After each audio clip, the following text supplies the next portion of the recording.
Hello, I'm HD Chambers, and welcome to Impact Ed. I want to thank everyone for either listening or viewing today's episode.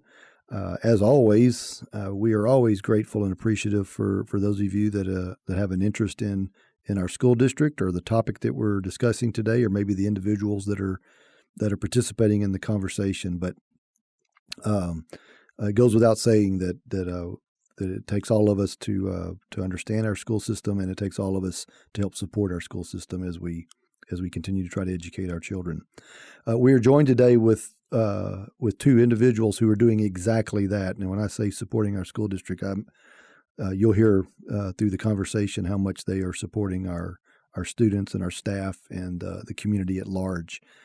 But we have two ladies. I'm going to ask them to introduce themselves. One of them is an employee of our district, and one is a partner of ours. And so, without further ado, I'd like for Dee, if you don't mind, introduce yourself, and then Kavita, if you'd introduce yourself, just share just a little bit about your background, and then Kavita, when we get into the discussion about Sewa, we'll talk in depth about Sewa and kind of what's going on. So, Dee, if you don't mind. My name is Dee Jones. I am the Business and Community Coordinator for Alief ISD, and my major duties are to bring partnerships into Alief to support our students, staff, and families, and the community at large. And I will tell you, for those of you watching this and you don't know Dee Jones, then she's the best in the business. If you are familiar with Dee, you know she's the best in the business. It's always an honor to work with Dee. Kavita, introduce yourself, please. Thank you, Mr. Chambers. Thank you, Ms. Dee Jones, for inviting me today. My name is Kavita Tewary. I am the Executive Director at Sewa International's Houston chapter. And I have been with Sewa since 2012, initially as a volunteer. I joined them as a project manager in 2014, 2015. And since then, I have just worked tirelessly with them and with Alief. I have been around as long as the partnership has been along, and I have seen it grow. So yes, very much a part of the Alief community, and very proud to be Alief Strong.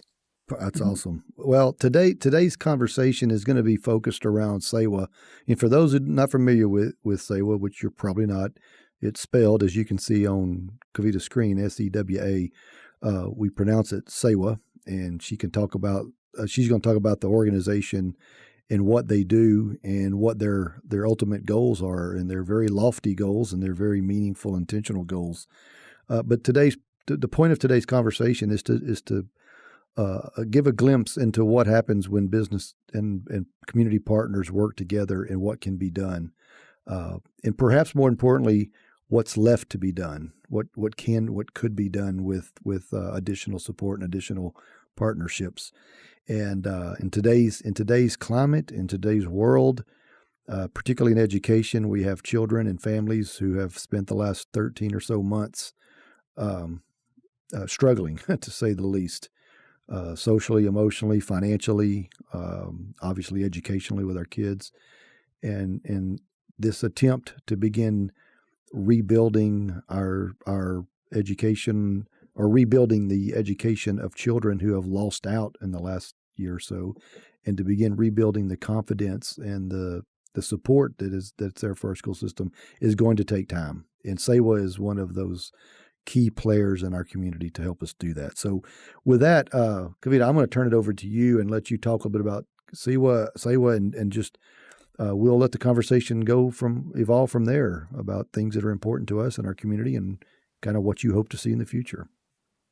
Thank you, Mr. Chambers. So, as you said, Sewa is, the word Sewa actually means service in Sanskrit. And Sanskrit is one of the most oldest languages. It's considered one of the most ancient languages. A lot of words in Sanskrit also resonate in Greek and other languages.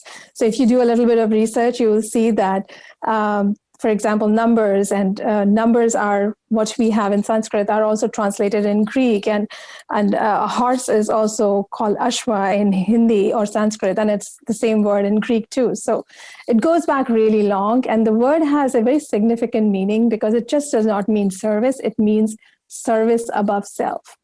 So when you are serving with this lofty personal and moral objective, that you're not doing it to highlight your own good, or you're not doing it for some personal gain, it reaches a spiritual level. And I think that is what drives SEWA's philosophy. We are a Hindu faith-based organization that is incorporated in United States, but we're also an international organization. We have chapters in more than 25 countries. The Sewa International UK chapter actually has the patronage of the Prime Minister's office. They come and volunteer. The Prime Minister volunteers with Sewa projects every year. That's one of his calendar events. So that's how, wide our reach is. We work with villages in Africa where there is scarcity of water. We work in Colombia where these communities are highly impacted by drug wars, and we work with children in the indigenous community so that they can get access to education. So there is this general, in the religion, Hinduism, there's a general, moral compass everybody needs to have as a practicing Hindu to give back, to serve. And I think that is a universal message in all religions. And we identify that same goodness in everybody we meet. And that's what helps us get inspired to serve whenever we see a need in the community. Well, I was just going to say, I think that the religious aspect of it, the religion and how those who practice, whether it's Hindu or whatever the religion may be, in Alief, and I think, correct me if I'm wrong, that's where we met, was during one of our faith-based pastors network meetings, and I've often joked, and I've been in Alief 10 years now, but I've often joked that if you want to find religion, come to Alief, because there's if you can't find it, you're not looking very hard. But seriously, right. I think it's this embracing of a partnership between our schools and our religious and our faith-based groups that share the very sentiment that you just talked about. Some are more active than others, to be quite candid. But anyway, I appreciate you talking about the religious aspect of it, because that does provide the foundation for the actions or the behaviors. Right. Yeah, very true. And, this is what has kind of changed, given us the foundation of our philosophy and vision. Our philosophy is just that everybody in this world has a right to exist peacefully, to be happy. And that goes not just to the human beings, but animals, nature. So everybody should exist together and has a right to exist and be happy. So with that in mind, for us, it was a no-brainer when you see anything around you and you know that you can make a difference there or you can help. So SEWA's philosophy is, if somebody needs help and you are the one person who has the resources or the means or the knowledge to make that difference, it is your moral obligation to step up and do something about it. And this is what I think has driven all the volunteers. So we are a nonprofit based out of United States with 40 chapters, very active. We are also part of the Texas WOAD, which is volunteer organizations that are involved in disaster relief. We are also part of the National WOAD. We are partners with FEMA. We are partners with the Red Cross. We are partners with Catholic Charities, all the other organizations, because, it's very easy to work with SEWA too. Our vision and mission makes it very simple and very meaningful for other organizations to partner with us, because we are not driven by any agenda. We are there to help people. And I think we probably need to stress that. And if we can talk frankly for a second, we had visited before that going back to the religious component of it, there are many people that get suspicious of certain or specific religious type activities or organizations getting involved, and in some cases rightfully so, right? Because there have been instances of dishonest brokers, for lack of a better term, and I think organizations like Sewa have to constantly work against and defend themselves against some people's perceptions of that. And I want to be clear about this podcast, this conversation. It's not to promote or promote a religion as much as it is to promote a behavior of a group of people that are driven by their faith and by their beliefs. But it's working with, like you mentioned, working with Catholic Charities and working with other denominations and other faith-based groups. So I appreciate you kind of sharing that, because that's an important component, particularly in a diverse district, in a diverse community. And then one thing I want to say also is that, and as Kavita knows, they invite me to different events. So when we first met, they had invited me to events, and they are very open, crystal clear. I love going, as Kavita knows. So it was a great partnership. It still is a great partnership. So we are very accommodating to each other. I'm learning a lot from Sewa. So I know what's going on. I check everything out thoroughly. So I know what's going on. And I thank you so very much. So, Mr. Chambers, just to elaborate a little bit on what our vision and mission is, I think we touched briefly upon what drives us. And when I say us, it's not just the staff that works. We are very, very rich in volunteers. For example, just to give a brief example, last weekend we did a major food drive at our office, which is on West Oaks Mall, very close to Alief. We had 60 volunteers show up to distribute 43,000 pounds of food. So it's something that binds everybody. And these are people not just of a certain faith. They are volunteers who come from the Jewish community, volunteers that come from the Alief community. We had VAM, which is a church group, coming out and volunteering. We had the council member's office. So I think what really binds and is our strength is that people recognize this is an organization that just wants to do good. And our tagline is, together we serve better. Yeah. I cannot do everything on my own, but together when we come, I think it's a beautiful synergy. And this is what has been our strength, I feel. Good.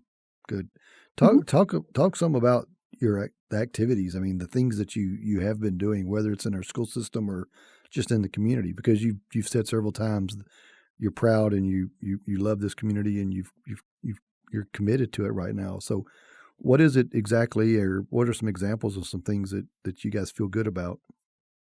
Sure. So I would say definitely education has been our favorite. It's mine too. Yeah. Yes.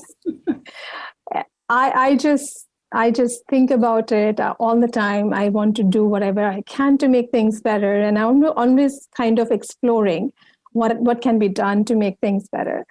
But our activities are kind of under three broad categories. First is the disaster recovery, which is unfortunately, the nature of Houston is we have been seeing these happen again with regularities and unfortunate, but I feel as a community, we can handle it better if we are more prepared. So disaster recovery and disaster preparedness is something that we definitely want to and have consciously invested our efforts in. The other is the family and child welfare, and which is where education, public health, and proactively dealing with families' issues, whether it's emergency assistance of some kind, maybe somebody needs hospitalization, they need a right to a doctor's appointment, simple things. So we have an entire department, which is called the Family Services Department, dedicated to dealing with issues families face, particularly in refugee immigrant communities, because we do not have 5 generations of family support system here. So if something happens to me today, I don't know who I turn to, right? So if we have that support network or that safety network, I feel communities feel very much at ease. They do not just kind of, go into a panic mode if something happens. And education, as I mentioned again, has been something that we want to continue working in. Another thing that we as an organization feel very strongly about is promoting volunteerism. So giving opportunities to people to get engaged, because this is our equity. We are not making fancy brands. We are not creating fancy iPhones or anything. As a community, if we create and plant the seed of giving back and people we come in contact with, I think we have done our job. Not just the adults, but I strongly feel that the kids that we serve, we want to do service projects with them. Mm-hmm. So they understand how good it feels when you give back to someone. So that's the theme that we want to inculcate in the community. So under these broad three categories, I would say are our programs. And individually, if you ask me, what have we done in Alief? It started way back in 2013 when I ended up in Ms. Jones' office because, as I said, we were passionate about education. We were trying to find out a community that can benefit through our passion of giving back. And Alief was just right around the corner. We met with Ms. Jones. At that point, I think it was in March 2013, and the school year was getting to a close. But SLI was about to happen, the Summer Language Institute, and that's where we plugged in. I remember that summer we had 40 college interns that were working with us over summer go and teach the SLI students for the entire month of June. And it's been a tradition at Sewa. Every summer, our interns come and do projects otherwise that we have designed for them, but they also volunteer always with SLI. And that's how it started. We saw that there was a need.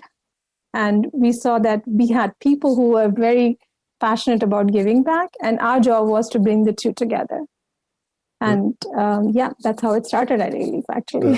For those that don't know, the SLI is the Summer Language Institute, and we've had it in our district. It's during the summer, obviously, in the Institute of Language. So pretty original, huh? But the purpose of it is we have so many children coming to us from so many different languages spoken in their home. And the SLI is an opportunity during a period of time during the summer that we bring children from all walks of life and all languages, and we have adults in there. We're just helping them get acclimated to the English language and get acclimated to other individuals. I'm curious just on the SLI experience, because y'all been doing that for going on 7 or 8 years now. What are your big takeaways? Are there things that y'all have learned from y'all's volunteerism and the getting college interns into those roles? I think it has been life-changing for our interns on our end. A lot of those interns who worked and served in Alief have gone on to careers in medicine because they saw what service meant, and they were able to anchor their love for science with the experience of service with Alief. And it just came together beautifully, because I still feel that some of these careers like medicine and law mean a lot of service too. You should go into it with the heart of a servant leader, to be honest. It's not about making money only. So we are hoping that we are churning out these young people who are coming and experiencing these things and seeing what it means to be working with a child who does not understand the language, but is still willing to try and put themselves out there and just take all these unknowns on as they start their new life in a new country. It's fascinating how it changes young people. So my interns have, without fail, every single year, the best experience of all the things that they do over summer is the experience of working with the kiddos. Yeah. So they just rank it right up there, like Alief was the best. Like they always say that. It's very common for volunteers, particularly college age young men, young women, who never even thought about going into teaching or even thought about having their own children.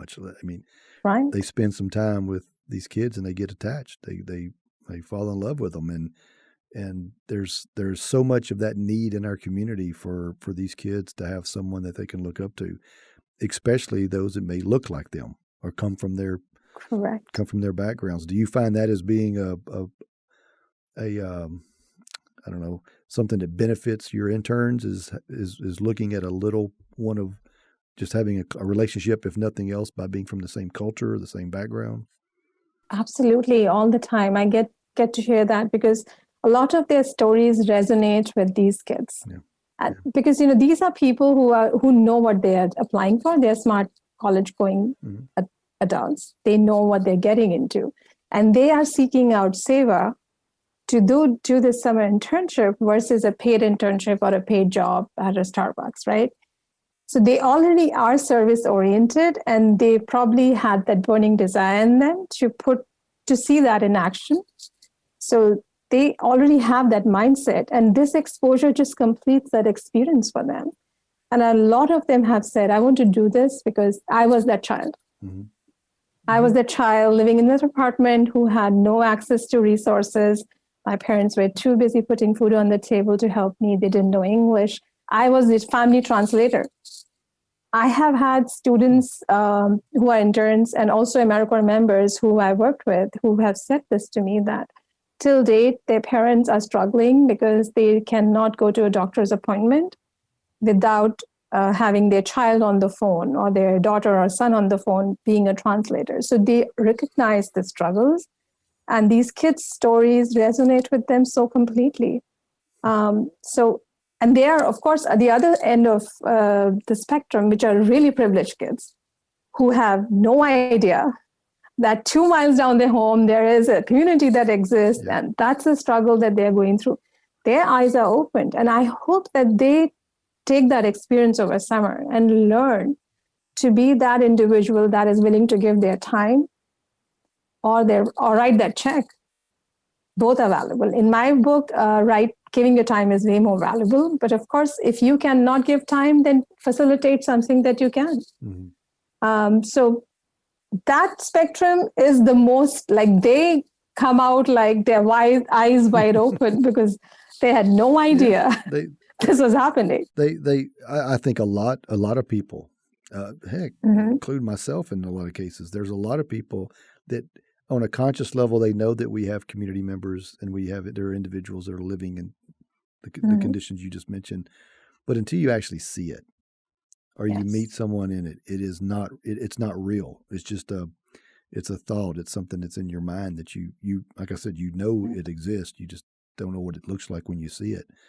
And I think Sewa organizations like yourself, by bridging some of these worlds, there are people who live worlds apart and they don't live but 5 miles from each other. And I think that's one of the many byproducts of what you're doing. Yes, the ultimate impact is on the kid, but on the student, but you've also got how it's impacting the young men and young women who are providing. Yeah, and in this day and age of conflict of all kinds, like opinions, political opinions, racial inequity sometimes, these people can be the seeds of change in their own families, in their own classrooms, or wherever they go, because they have seen and experienced it. Yeah. For me, that's the biggest service we can do for these young people, for sure. And I don't want to over exaggerate this, but we talk a lot about breaking this cycle of poverty, breaking this generational poverty. Mm-hmm. Schools aren't going to do that. Education will. Education can. Schools are just a delivery of the education, but schools by themselves can't. Sewa, organizations like yourself, and more specifically the people, the volunteers that you have that are going through this, they're the ones that can help impact generational poverty. And that's what every day. That's why we get up at Alief. That's at least I can tell you that's why I get up. Is what is it can I do today? What is it we as a district can do today to help, hopefully more than one, but help one child break that generational poverty or that cycle of poverty that they find themselves in. Do you find some of that into your mission and into the practical aspects of what you do every day? Absolutely, actually. So I feel the entire team at Sewa and on the volunteer base at large is very compassionate. And that's why we are together. Because more than 50% or 60% of our workforce is volunteers. And there is only that common thread of service and making good in someone's life or trying to turn around something that you see you can change. That's the common thread that binds us. Yeah. Otherwise, we would not be a big organization. We have done big things, and our staff strength is only 3 people. And if you see the things we have accomplished, that cannot be possible with 3 people. Yeah. So you have, Mr. Chambers, I'm not exaggerating here, but I have some people who have full-time jobs, but they give 20 to 30 hours every week to Sewa. That is over and above their daily work. And it's, as I said, at some point it becomes your life mission, your life goal. And that's why that's what bonds all of us. Just like you said, you get up because there's a passion behind what you do, right? And it's going so well because you are passionate and it truly is something you believe in. And I think Sewa also kind of, subscribes to the same philosophy. We just love what we do. There's no other way to put it out there. You can't do it and be good at it if you don't. Dee, we're talking about Sewa and the connections between the organization and our families and our community. What do you see from because you're kind of the intermediary, you're kind of trying to connect them with those who need it the most. What do you see whenever you're making those connections with our community and our families? And what if a family member is watching this or listening to this, what would you want them to know about the relationship and what Sewa has done and can do and will do? Just to let them know that there's partners, including Sewa, which they are fabulous. They have so many different programs going until I treat them like a puzzle. So as families or staff or anyone that need assistance, I look at this puzzle of what they can offer for each entity. And so they should know that I'm here to provide assistance. I do have partners that can help them, gladly help them. Sewa is just fabulous. I can call on Kavita anytime, and she is there for us.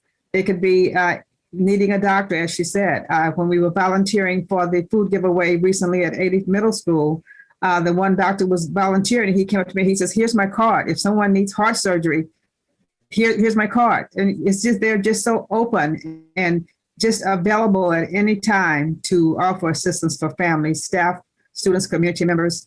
I just don't know what I'd do without them. They are my wonderful puzzle.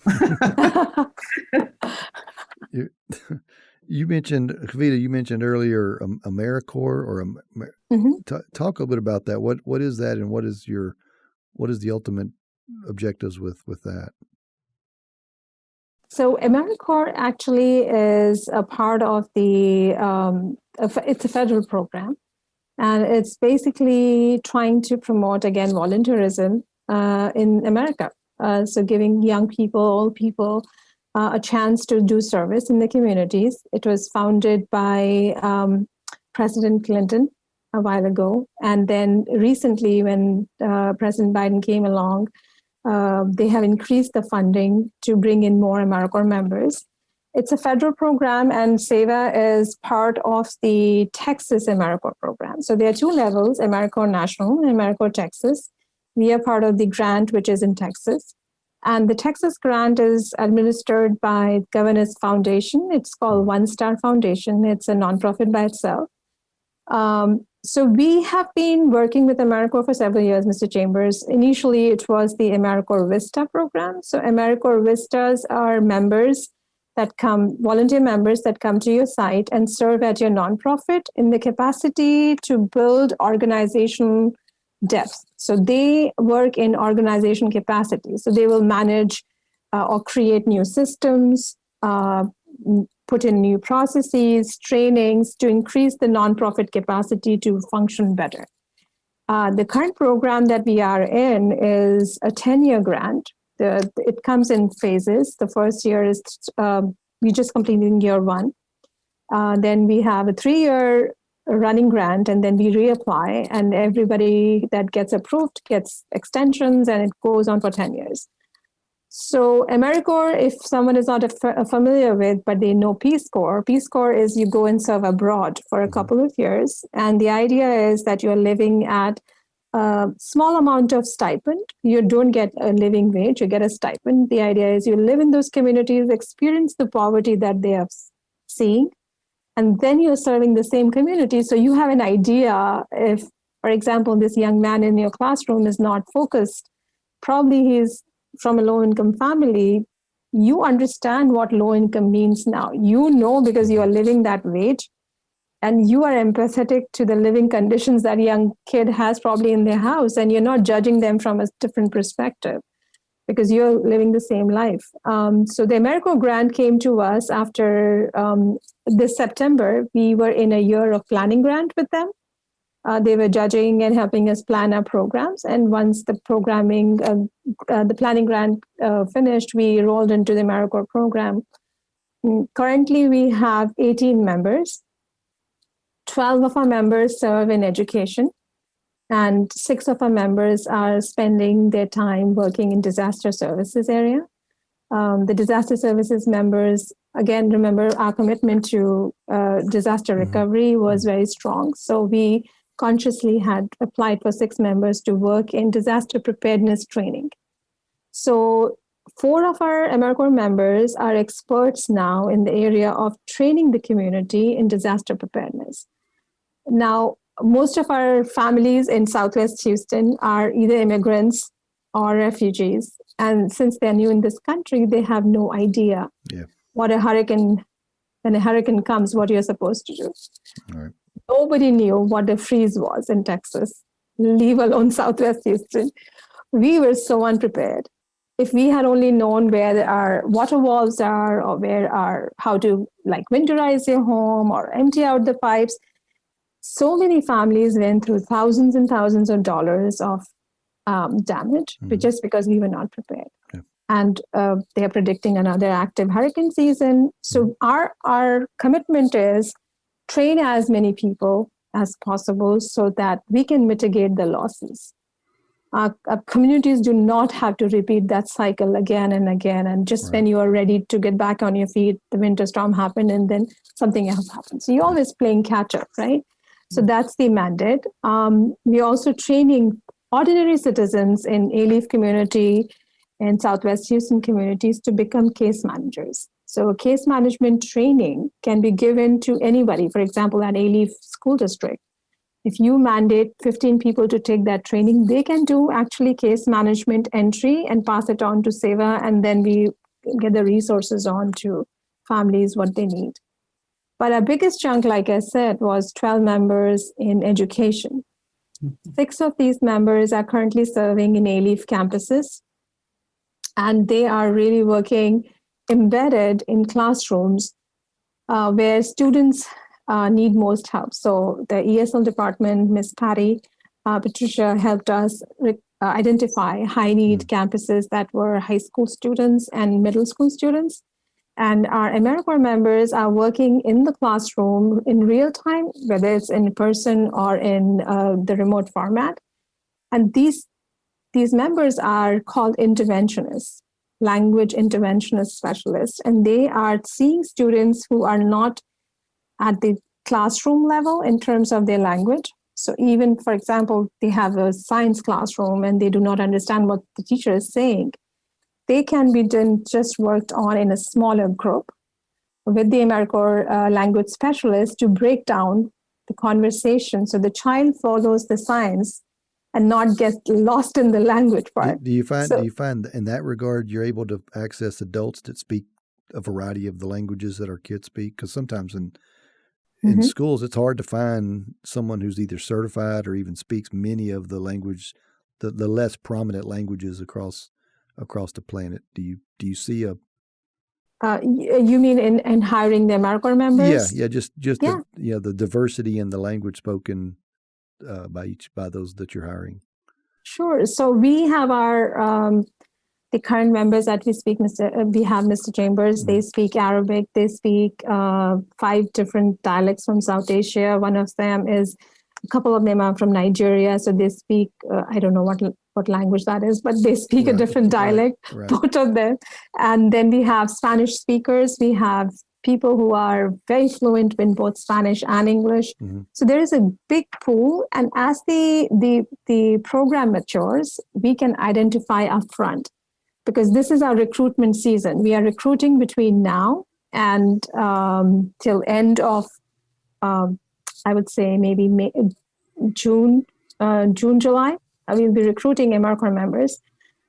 So once you identify what your population you are serving, those recruitments can also be directed. The year one, we had definitely wanted some South Asian languages. We wanted some Spanish, a couple of Vietnamese candidates. So we have a good mix, but we can definitely work on doing a more focused recruitment depending on the population we are serving.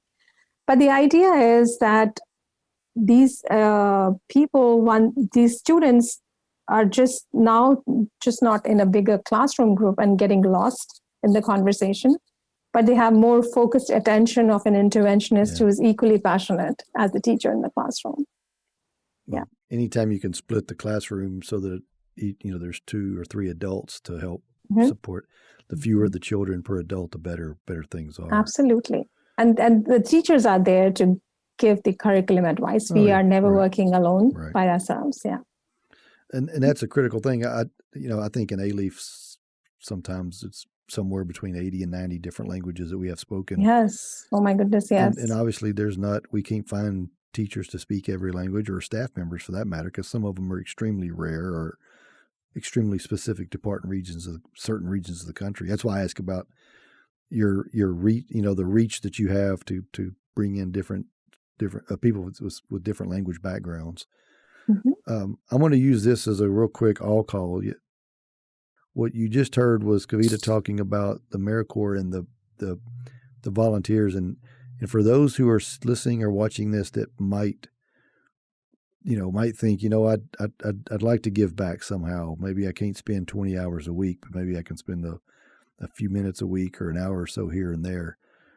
I'd really encourage you to consider letting Sewa kind of help you figure out where can you best fit in. That I think a lot of times, and Dee knows this 1,000 times better than I do, but I think a lot of times there are a lot of people that want to help. Like they genuinely want to help. They really do. They don't say it just to say it. They just don't know where, and they don't know how. And they're the only volunteer experience they may have ever had was volunteering in a classroom or volunteering in something that they didn't feel comfortable with.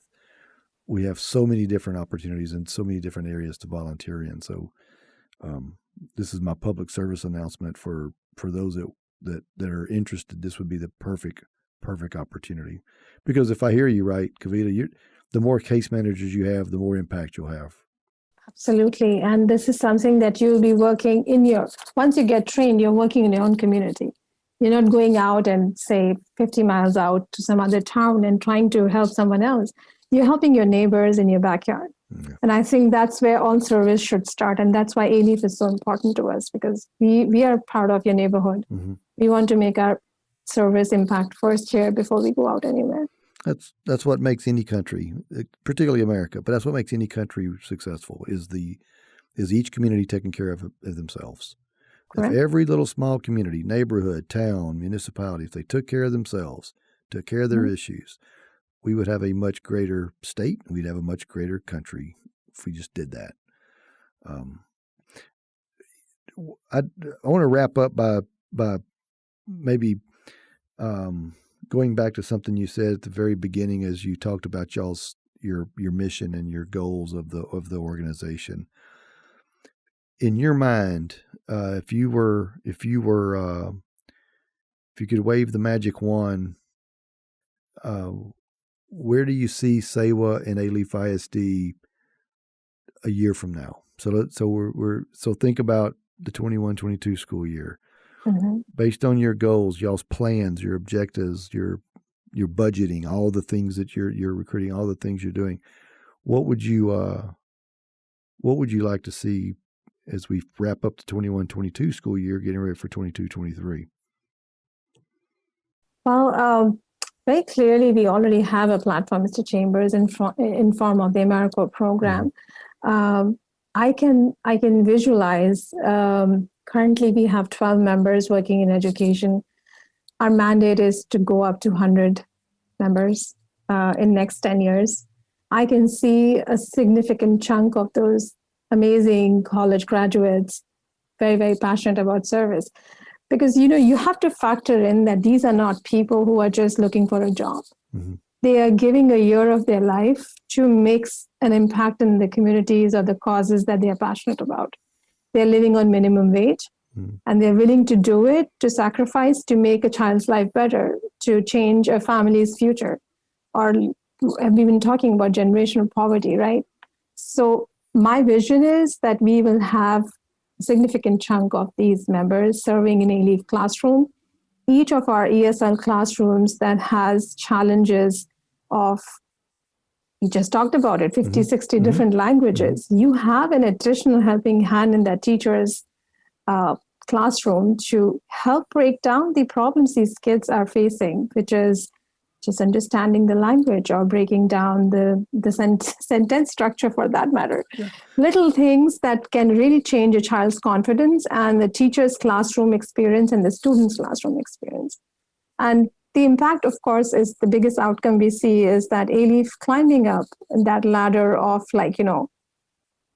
of having that thing that, okay, we need help, to maybe going and helping out someone else. We visualize ourselves in that place very soon, where we have all these amazing pieces that we are juggling with in place and things flowing smoothly. So we'll be having a podcast on, we talked about this 10 years ago. That's right. That's exactly right. Yeah.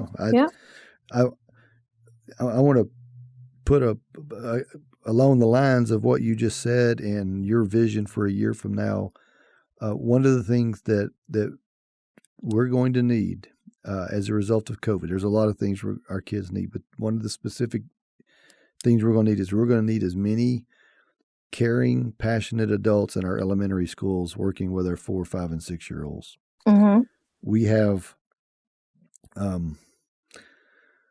across the state of Texas, there's probably 30 to 40% of every 4-year-old who should be in a pre-K program, a quality pre-K program.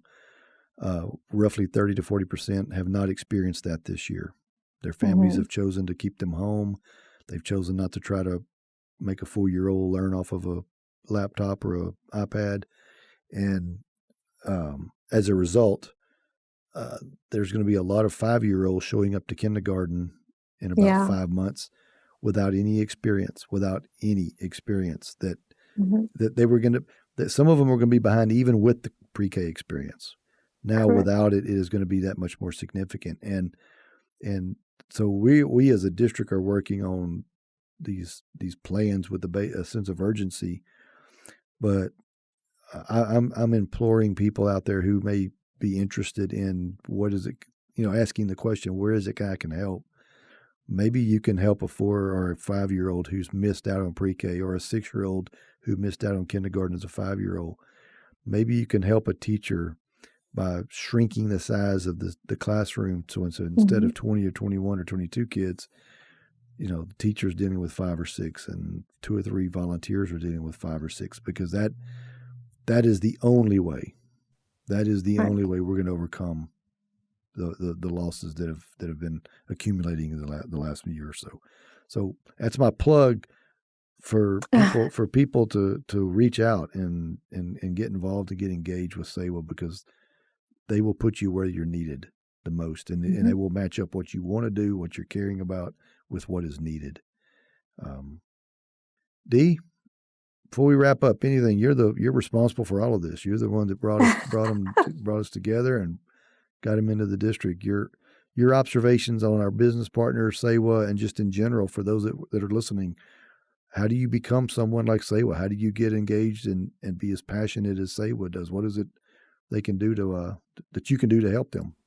They could just come and contact me, as Kavita did. She came into my office and told me all the programs that they had available. And I said, okay, come and join my puzzle piece so I can complete this one part of the puzzle. So they can come on board, volunteer, individual, corporations, business partners, and I can find a fit for you. So if you have in mind that you want to volunteer, you have an idea of things you would like to do, just let me know. I am available at all times. I'm here to help our students, families, and community. Just give me a call. Kavita, any lasting things you would like to share about Sewa that you'd like for those that are listening or watching to be aware of that we haven't covered? I would just like to say here that I have worked with many school districts in past, but Alief is special because I see the same philosophy that we as an organization come from. I see the same philosophy mirrored in Alief. So it's never been hard to get hold of people, trying to call people or get connected. It's just been seamless. So a bunch of credit to Ms. Jones and you, Mr. Chambers, for having that work culture in Alief that makes things, it's hard to help if people are not receptive. Yeah, if they don't want the help, yeah. Yeah. So it's such a wonderful experience working with Alief. I have to congratulate all of you on that work culture. The other thing I always think is that our tagline is "Together we serve better." So if anybody wants to join us to facilitate our big mission of having those 50 plus Americorps members serving in Alief classrooms, making each of those classrooms richer and more accessible to students with various challenges, please do reach out to Ms. Jones and let us know that if you want to help. We would love every support because this is a community that we want to, it's a community thing. Alief can't do it, Sewa can't do it by themselves. Correct. We all need to come together to make this happen and make it a reality. So with that, I will just say thank you so much. Well, thank you. I hope you've enjoyed this. I hope it's been helpful to you. And Dee, I'll assure you, those watching, it's been helpful. So I want to thank you. I know there's a lot of thank yous going around right now, but I do want to thank you. There's 60, 65, 70 school systems across the greater Houston area you could be spending your time with, and you've chosen Alief, and we greatly appreciate that, and we don't take that for granted. And that's true of all of our business partners and all of our faith-based partners. I know sometimes it seems like we take, or sometimes it seems like I take it for granted, but it's because Dee is so good at her work, quite frankly, and it's almost like I can expect her to be bringing these relationships together.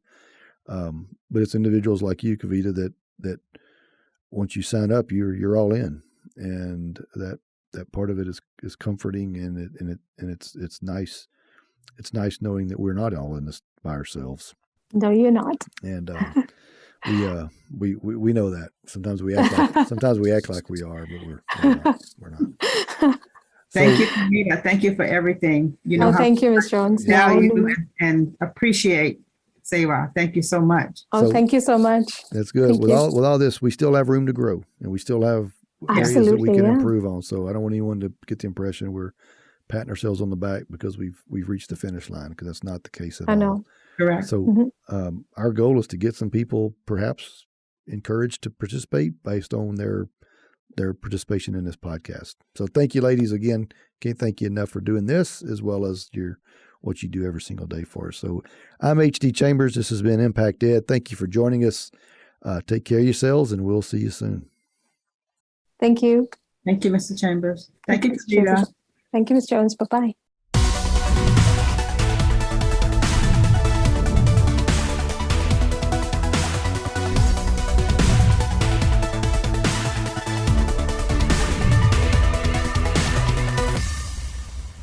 This has been an AMP production.